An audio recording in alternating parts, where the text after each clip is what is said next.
To connect Mailchimp to Shopify, follow these steps. Install the Mailchimp for Shopify app.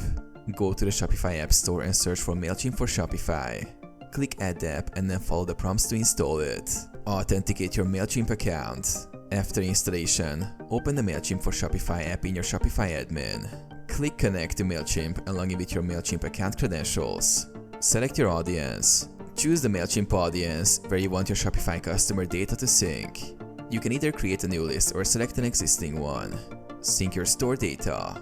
After linking, Shopify will automatically sync your customer data, including purchase history and other relevant details, with your Mailchimp audience. You can customize which data to sync. Create email campaigns. Once connected, you can use Mailchimp to create automated campaigns, newsletters, and other marketing strategies based on the customer data imported from Shopify. Test and optimize. Ensure the integration is working smoothly by testing your campaigns and checking if your Shopify data appears correctly in Mailchimp.